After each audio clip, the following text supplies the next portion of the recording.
เอื้อยโดยสบายดีบางพลสบายดีบางเจ็บสบายดีพ่อแม่ผู้ใหญ่ใจงามเนาะสบายดีซีทุกทานหรือว่าในลาวและไทยและต่างประเทศก็ขอสวัสดีสบายดีเด้อเบิดสุขุสุคนต่อไปได้มาซอยหนองอะไรอยู่นี่มาซอยขุดดินว่ามาซอยยังนี่แหละเนาะเพราะว่าน้องฮานเคยซอยแล้วแต่ก่อนเบิ่งความเป็นจริงจ้ะนะทางนี้ก็น้องเอียงล่ะน้องโอ้นี่ก็ คือว่าและสองบ่อยากดังวันใดบ่อยากเข้ากล่องวันใดบ่ใส่เสื้อทางนี้บ่เข้ากล่องบ่สบายดีกล่องก่อนนั่นสบายดีโดยสบายดีบางคนโดยสบายดีบางเจ็บโดยสบายดี FC ทุกท่านโดยสบายดีเราและต่างประเทศและคนในบ้านคือข้อสวัสดีสบายดีเด้อเลยจะหน่อยน้องยังล่ะน้องอาซอนน้องอาซอนก็ได้มาซอยน้องฮานอีกว่าบ่ได้อนาคตบางเทื่อน้องฮานก็ได้ไปซอยผู้นี้อีกเนาะทางนั้นจักแมทนี่บ่เจ็บขุดจังหวะบ่ทันแทกเด้บ่ทันวัดใส่เบิ่งเหยียบขี้งัวเด้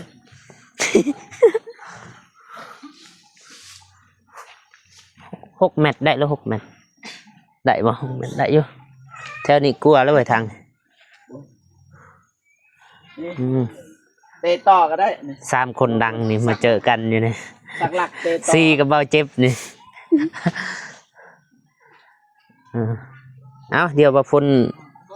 สิท่าสร้างก่อนสร้างมาแล้วบ่ฝนก็สิถ่ายให้เบิ่งอีกครั้งนึงเนาะ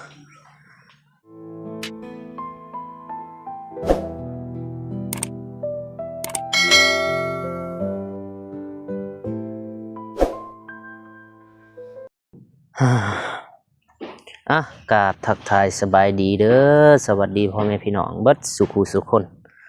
บ่ว่าจะอยู่ในลาวและก็ต่างประเทศเนาะที่เขามาเบิ่งมาชมช่องของเบาฝนลาวใต้เบาฝนก็ยินดีต้อนรับทุกท่านทุกคนเนาะ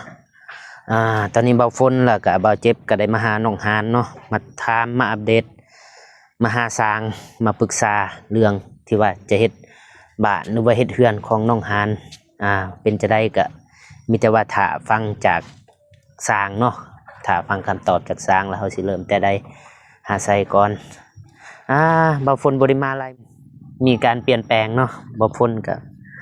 ช่วงหรือว่าตอนขุดดินนี่เบาฝนบริมาเห็นในคลิปเบาเจ็บงามแล้วสำนี้เนาะเบาเจ็บเนาะ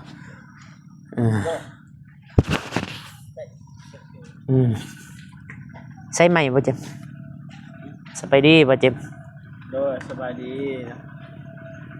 บ่ทันเปิดไหมอย่าแล้วมา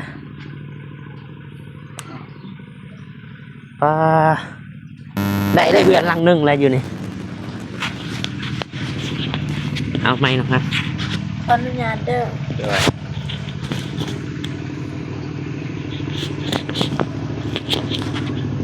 โดยสบายดีเด้อบ่าวพลโดยสบายดีผู้ใหญ่ใจบุญทุกท่าน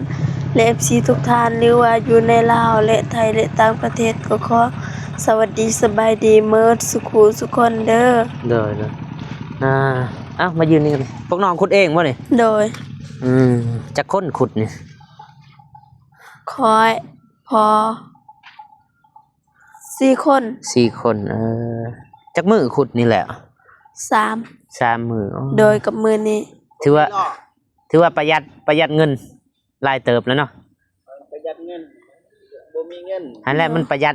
คันเฮาไปจ้างบางเทื่อมันสิเสียนะเห็นบ่เกินความพยายามของเฮาคันว่าเฮาตั้งใจแต่ว่ามันน้อยหน่อยจังได๋ก็ขุดขยายเทื่อละหน่อยมันจะอยากต่ออีกเฮือนก็ได้เฮือนครัวแบบสูงๆอีกไผสิไว้เฮือนครัวแต่งได้เฮือนแต่งครัวทางหน้าแม่นแต่งเด้เสียจะได้เฮือนครัวทางหน้าสบายดีเด้อข้าเจ้ามาแต่สวนนี่เส้นทางนี่ถือว่าเส้นทางหลักหรือว่าเส้นทางไปสวนของคนในบ้านเช้ามาเขาก็ขี่รถไปค่ำมาเขาก็ขี่รถมาก็ได้เห็นน้องฮานได้เห็นแล้วแถวนี้อยู่แถวนี้ เออดีดี เอา ดี นี่เฮาสินี่แหละเฮาสิบ่ได้ไปไสเด้ คันได้เฮ็ดเฮือนนี่เนาะ ได้เฮ็ดเฮือนนี่คือฮู้อันน่ะเฮาFC ก็เข้าใจเขาก็บ่อยากให้เฮาไปไสเด้อยู่หั่นน่ะทายอยู่หั่น สวัสดีเด้อเคยเข้ากล่องอยู่คือว่าอ้ายกล่องเนาะแม่น้องสาลี แม่น้องสลีพี่น้อง เออ มาภายในมังคุดนี่น้องสลีบ่ได้มาซอยบ่ บ่ เป็นบ่สบายบ่ เราไปเวียงที่ช่วงนั้น ว่าเรามา เรามา มาแล้ว แล้ว มากับเอื้อยนี่เด้ เออ ดูสบาย เดี๋ยวไปหาแม่น้อง เมซี่แม่ข่าว สวัสดีเอื้อย โดยสบายดีบางพลสบายดีบางเจ็บสบายดีพ่อแม่ผู้ใหญ่ใจดี งามเนาะ สบายดีเอฟซีทุกทาน หรือว่าในลาวและไทยและต่างประเทศก็ขอสวัสดีสบายดีเด้อบทสุขุสุคน ต่อไปได้มาซอยน้องอะไรอยู่นี่ โดย มาซอยขุดดินว่ามาซอยหยังนี่แหละ เนาะ เพราะว่าน้องฮานเคยซอยแล้วแต่ก่อ แม่ น น เบิ่งความเป็นจริงจ้ะนะทางนี้ก็น้องเอียงล่ะ น้อง โอ้นี่ก็ คือว่าและสองบ่อยากดังปานใดบ่อยากเข้ากล่องปานใด บ่ใส่เสื้อทางนี้บ่ เข้ากล่องบ่สบายดีกล่องก่อนหนึงสบายดี โดยสบายดีบางคนโดยสบายดีบางเจ็บโดยสบายดี FC ทุกท่านโดยสบายดี เราและต่างประเทศและคนในบ้านคือข้อสวัสดีสบายดีเด้อ เลยจะหน่อยน้องเอียงล่ะ น้องอาซอน น้องอาซอนก็ได้มาซอยน้องฮานอีก ว่าบ่ได้อนาคตบางเทื่อน้องฮานก็ได้ไปซอยเพิ่นอีกเนาะทางนั้นจักแมตนี่บ่เจ็บขุด จัง นี่ หวะบ่ทันแทกเด้บ่ทันวัด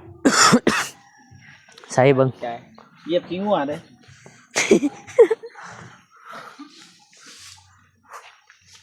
6 เมตรได้แล้ว6 เมตรได้บ่6 เมตรได้อยู่แถวนี้กลัวแล้วไว้ทาง นี่ อืม เตะต่อก็ได้นี่ 3 คนดังนี่มาเจอกันอยู่นี่ สักหลักเตะต่อ 4กับเบาเจ็บนี่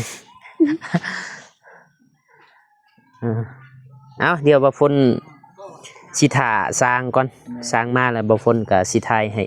เบิ่งอีกครั้งหนึงเนาะคุณ น้องฮานมาเด้อ พอน้องฮานมา ส แล้ ร้าว งให้ยืมรถบ่ได้สร้างมา สร้างคาเวียกบ่ว่าจะได้ ไปท้ายอยู่เพื่อนนะไปท้ายอยู่เพื่อนนั่นแหละบ่เก็บนำเลย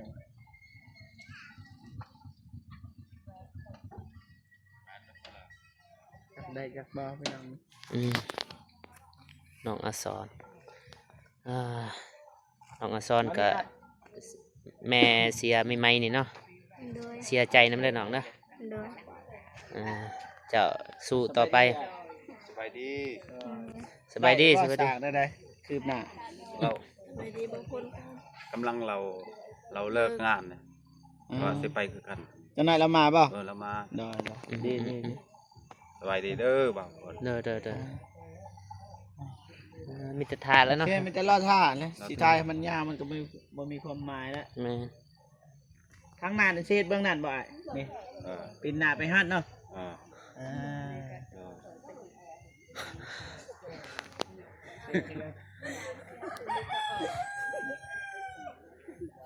มีงบนี่สร้างห้านให้น้องฮานอีกโอ้ยว่ากันได้เฮือนแล้วก็บุญนะน้องฮาน ได้เฮือนสิได้อันนี้อีกเนาะได้หาดอีกเฮือนนี่ยังยากแล้วหาดอีกบัดนี้ ฮานนี่หาเอง เออ หาเงินเอง มีอันนี้แล้วเด้มีเฮือนนะครับบ่พยายามปานใดหาหานบัดนี้ แม่เราจะมีเฮือนอยู่ หานก็บ่แม่นว่าใหญ่ซำเฮือนนะน้อยกว่าเฮือนก็แอบมุง อย่างว่ามีเงินนะนะ แม่ น้องฮานมีเงินบ่ว่าถือกล้วยถือหยังคนมันได้เฮงนะสบายดีเอ้ยเมื่อยบ่ขุดมันนี่เมื่อยบ่เมื่อย ว่าเมื่อยบ่ เมื่อยก็อดทนนะเนาะอยากได้แม่นต้องสู้นะ มื้อนั้นบ่เจ็บมาขุดหรือบ่ บ่ บ่ได้ขุด มาเบิ่ง มาเบิ่งซื่อ บ่เจ็บ คือบ่ซอยน้องจัก 2-3 นาที ซอยนี่เบิ่ง เออนี่ปลาใช่หลักฐาน มีอยู่ บ่เจ็บ มีข้าวเดียวบ่ฮอด1 นาที เด้อสิถามพูดกันจักคนพูดกัน เจอในการ 4 คน 4 คน โดย น้องสลีเด้บ่ได้มาซอยบ่บ่สบายบ่ บ่สบาย บ่ บ่ สบ แม่นบ่สบาย บ่ได้มา โดย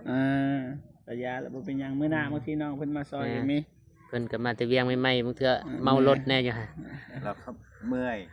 เออ ขี่รถก็เมื่อยคือกันได้เมา นั่งเคียงกันนะสิถ่ายรูปเคียงกัน1 2พอลูกกันเนาะยืนกล้องข้างแน่ ทหารเก่า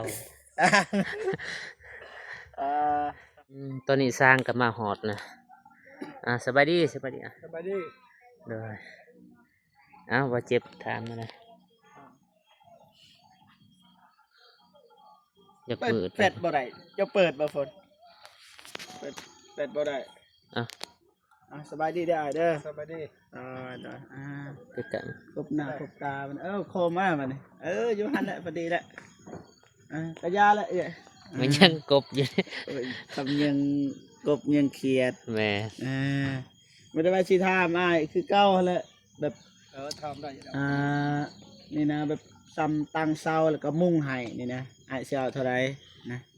เดี๋ยวเอากับแพงอะแล้วบ่แพงบ่แพงสมัยเงินสมัยซุมื้อนี่เอาก็10 ล้านมันแหละครับขอไอ้ต้นพันแน่พันกันล้านตัวเองนะมันไม่ได้อื่นจะช่วยแน่ ได้ รถไถมานึง ซ้ำเท่าไหร่อ้าย เอาซ้ำอันนั้นได้ซ้ำ8 ล้านแหละ 8 ล้านเนาะ ถือว่าเราลุดให้2ล้าน ร นะ ถได้2 ล้านก็เต็มแห้งเลยเด้ ได้ คันผู้อื่นบ่ไกลก็บ่ลดแต่ก็ช่วยกันแหละคอยให้ต้นลูกหลานนั่นแหละจะได้ ได้โอ้มันบ่อยากได้ ทิมนะ บ่ทิมนะเสียดายบ่ทิมไหนวันนี้แต่ว่าบ่ฮู้ว่าสิเริ่มมื้อใดแบบสิเริ่ม มั แบ น บ ทันแล้วแต่นี่ที่ประมาณว่า2-3 มื้อแล้วแหละ 2-3 มื้อ ตั้งตัวนั้นเลย เพราะว่าเฮาได้กบเซาอีกเด้ เสาเด้อ แม่นให้อายเพิ่นกบเสาแล้วแล้วจึงเริ่ม ให้พอน้องหานกบเพราะว่าอ้ายเพิ่นก็บ่ทันอีหลีนะแบบช่วยๆกันนั่นแหละ เขาช่วยเพิ่นน่ะมันเป็นอื่นเขายัง บัด ช่วยเขา จักกบเด้อ้าย มีจักกบก็ มีปะ มี แล้วก็ ทันเลย แล้วก็ตีนเซาน่ะจะขู่ว่าตีนเซาอ้ายต้องการเท่าไหร่ซ้ำว่าให้มันงามหันนะ ตีนเสาประมาณเจ้าจะได้ชั้นนี้ประมาณตีนเสาประมาณ50นั่นแหละ60นั่นแหละ70ซะเสา เซา70เนาะ แม่นนะ มีขนาดบ่แบบใหญ่หน่อยอะนะ มีอย่างนั้นมีแต่หน้า16ล่ะรุ่นทันก็บ่มีดอก หน้า16บ่ หน้า16 18หน้าเสา เออ หน้า18หน้าเสาสั่งเอาก็จะได้ แม่ บ่สั่ง ซ้ำกับเซาอันนั้นนะให้มันเข้ากันเนี่ยเท่าไหร่ หน้า16นั่นแหละ 56เนาะเด้อพอดีจักเสาเก่าเนาะ เก่าเซา เขาจะส่งเลยจะบ่ได้ส่งบ่10เช้า11เช้าบ่ต้องนอนเนี่ยส่งลาบ่ได้ส่งเช้าอ่ะ ทรงละลาแล้วเพราะว่าเก่ามา11อีกเรื่องอีกทักเศร้าเรื่อง11อยู่ สั่ง11น้อยเขาสั่งกระเทิน คันส่งเขาส่งบนนอนก็ ส่งจะให้ส่งมานอนให้ไปนอนได้ มันต้องส่งไงบ่ พอเพื่อนก็น้อยได้หัน5 เมตรคูณ6นี่เอาก็น้อยแล้วคันบ่ส่งห้องนอนเอาก็น้อยแน่คัน ก็ส่งแบบบ่ใส่เสาได้บ่ ส่งบ่ใช้เช้าก็ได้อยู่แล้วครับมีแต่5-60ใส่ แม่นนะซ้ำ60นี่ 60ซั่นนั่นแหละเขาบอกก็โยด แม่นส่งลายมันก็โยดเลย จักแมตขนาดเฮือนเพิ่นเสร็จ เก่าเสาจักเม็ดอ้าย 6 เมตรอันใดก็6คูณ6คนแหละ 6คูณ6บ่ได้โอเคบ่ซ้ำนั่น โอเค โอเคเนาะ หรือว่ายันมันหน่อยโพดบ่ ส่งห้องนอนเขาบอกว่าส่งห้องนอนห้องนึงส่งห้องน้อยนะ3 เมตร3คูณ3เนี่ย อ๋อเฮาส่งแบบนั้นบ่ แบบนั้นส่ง เพราะว่าเฮาก็บ่มั่นใจนะครับบ่ฮู้อะนะแต่ว่าคันอ้ายเพิ่นว่าส่งก็ส่งหน่อยหนึงนะ ไอ้ต้นเจ้าอยู่บ่นอนได้บ่หันมันกว้างขนาดนั้นคันบ่นอนอยู่หันมันบ่กว้างมันคน6ก็บ่กว้างนะป่วยนั่นน่ะมันเป็น ได้นะ ส่งห้องนอนน่ะคะแนนอันนึงเป็นสั่น มันจะเริ่มแล้วมื้ออื่นเอาไปเอากบแล้วก็กบเลย แม่นอายเริ่มแต่มื้ออื่นเลยอายกบใหม่ เลิกซะ มาเอิ้นจะเอาออกก่อน เดี๋ยวออกเช้าหันก่อน เศร้า จะกบเช้า อยู่หลังหมด ดู โอ้อยู่พื้น ลุ่ม เพิ่นลุม เดี๋ยว ศ ออ พ กก่อน เอาออก จะ ป ไป ล่อยออก เอา ปล่อยแก่ปุ๊บแล้วก็เอิ้นอ้ายสร้างเพิ่น อืม เฮาก็สิซื้อตีนเสาเลย แม่น ซื้อเลยบ่ตีนเสาอ่ะ ซื้อเลยรถยังซื้อรถ ซื้อไว้เนาะ ซื้อไว้รถ อืม เทื่อสิได้ออกไปซื้อมื้ออื่นเลยเนาะวันอื่นมื้อฮือ ยับไก่นะสิถ่ายรูปยับไก่นะอ่ะถ่ายนะบ่ฝนกองจอดแจงได้เปิดแฟลชเฮานี่ไฟเบิดเลยมาแต่ซ้ำนี่เหรอจักสิว่าจังใด แม่นละ บ่จังได๋ว่าเราอันนี้แล้วคันว่าเฮาได้ออกตลาดไปซื้อเสาเฮาก็ซื้ออุปกรณ์ตัวว่าสิเฮ็ดอันนี้นะสิตอกเสาอีหยังอะนะที่ว่า ตะปูตะปอก นี่ เลย กระปูไม่แต่ น็อตอันนั้นบ่ใส่บ่น็อต ใส่น็อตกระใส่ หรือว่าใส่ตะปูเอา บ่ใส่น็อตตัวบอลอยู่หลุมเขาใส่น็อตเด้อ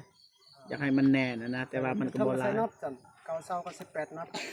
11เสา ไม่แต่ให้อ้ายจดเป็นรายการได้บ่เฮาซื้อหรือตะปูยังต้องการเท่าไหร่ได้บ่ ได้อีกดอก มื้ออื่นมีแต่ฝากเนาะของเพื่อนใกล้กัน ติดกันกับเบาฝนก็ส่งให้เบาฝน สิไปซื้อนะไม่แต่เท่านี้แหละอ้ายไม่แต่ว่าเชิญอ้ายพักผ่อนได้ ขอบใจ ใจหลายๆที่รุ่นให้เด้ออ้ายเด้อ ใจจาก10 ล้าน 8เหลือ 8 ล้าน เพิ่นลดให้2ล้าน ช่วยคนละเดี๋ยวละ ซอยกันเด้อขอบใจมาใหม่อ้าย แต่ถ้าพอเท่านี้ก็ช่วยให้เพิ่นช่วยเจ้าอันนี้ก็ พุ่นสรุปบัดแล้วพุ่นบัดเฮือนแล้วจึงสรุปให้เพิ่น ซอยกันขอบใจหลายเด้ออ้ายเด้อได้ใจดีหลายอ้ายเพิ่นก็ได้จาก10 ล้านก็ลดให้8 ล้าน 8ล้าน2ล้านมันถึกอยู่เท่าไหร่วะเงินบาท 4,000 บาทบ่ประมาณ 3,000บ่ 2 ล้านเท่าไหร่อะ 2ล้านก็3,000 4,000เนาะสิฮอด4,000 ประมาณนั้นผมมั่นใจกันทางนั้นว่าฝนมืดเลยมืออื่นเด้ออ้ายเด้อ เลย เริ่มเอาเสาออกแล้วก็กบบ่ฝนกบได้ก็ซอยกันนั่นแหละไปซอยกันบ่ฝนยินบ่ เออบ่เจ็บคือกันแล้วกบได้ก็กบนั้น กบมันบ่อยากคักเลยบ่เจ็บบ่อยากเป็นบันไดอะนะแต่เริ่มแต่มืออื่นเอาก็สิแจ้งทางผู้ใหญ่เพิ่นว่าสิซื้อหยังเฮาก็ไปซื้อตีนเสามืออื่น รถบ่ฝนเนี่ยน่าจะได้และตื่นเช้าขนาดรถไอเตียงยังใส่ได้คือเช้าดองสลีนะครับ บ่เอารถเก่าๆไปแล้ว รถเก่าเนาะ เออ มาใส่รถใหม่จะได้พอด่า บ่แม่นดาหักยานว่าขูดขีดมันยากรถใหม่ แม่ สิซ่อมแซมรถอันนั้นมันเก่าแล้วขูดขีดเขาบ่ว่าหยัง รถนั่นก็ได้สักถ้ามันน้ำมันเอาเนี่ย คือไอ้วงไก่อยู่หั่นเขา ไอ้พวกบ่ทันเนี่ยส่วน เราไปใส่มือ บ่ทัน ล เรา อง แบบ ปรึกษาเพิ่นก่อน ยังเขา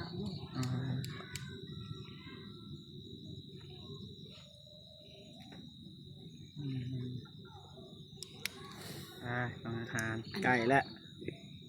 ไก่สิได้บานและบัดนี่ อันติดก็เอาของมันเอาใส่เหลืองแสงก็จะดังไป ยังมีแต่ว่าให้น้องห้านขอบอกขอบใจขอบบุญขอบคุณผู้ใหญ่ใจบุญนะที่ช่วยเหลือน้องห้านโดยขอบบุญขอบคุณทางผู้ใหญ่ทุกท่านเด้อที่ช่วยเหลือน้องฮานและก็ครอบครัวน้องฮานก็ขอให้อยู่ดีมีแหงสุขภาพแข็งแรงความเจ็บบ่ได้ความไข้บ่ให้มีให้หังให้มีให้ร่ำให้รวยแข็งๆปังๆตลอดปีตลอดศาสตร์ไปไสมาไสก็มีแต่คนหักคนหอมไปยอดจะได้ถึงนอนรับให้ได้เงินหมื่นนอนตื่นให้ได้เงินแสนเด้อสาธุ โอเควันนี้ เรียบร้อยแล้วบัดนี้ เรียบร้อยมือนดำเนินต่อ เข้าใจได้หลายเด้อเบาพ้นกับเบาเจ็บเข้าใจได้หลาย ได้ขอบใจ มืออื่นดำเนินลงมือเฮ็ดเลยมืออื่น ได้ อ่า มาใหม่มาเลย โอเคพ่อแม่พี่น้องตอนนี้เบาฝนแล้วก็เบาเจ็บก็ได้ปรึกษาสร้างเป็นที่เรียบร้อยละมีแต่ว่ามืออื่นทางครอบครัวของน้องฮานก็ได้ดำเนินกบใหม่เนาะหรือว่ากบเสาเฮือนตอนนี้ก็มืดค่ำละยานเบาเจ็บกับบกล้าเมื่อบ้านผู้เดียวเนาะบางเทื่อเบาฝนก็ได้เมื่อส่งก่อนอื่นหมดเบาฝนก็ขอกระปุกขอบใจทางผู้ใหญ่ใจบุญและก็FC ทุกๆคนเนาะที่ว่าเขามาเบิ่งคลิปของเบาฝนแต่ต้นจนจบเนาะ บ่าวฝนก็ขออวยพรให้ FC แล้วก็ผู้ใหญ่ใจบุญทุกๆคนเนาะจงมีสุขภาพที่แข็งแรงความเจ็บบ่ให้ได้ความไข้บ่ให้มีให้ร่ำให้รวยปรารถนาสิ่งใดขอให้ได้สิ่งนั้นเด้ออายุมันขวัญยืนเอ้า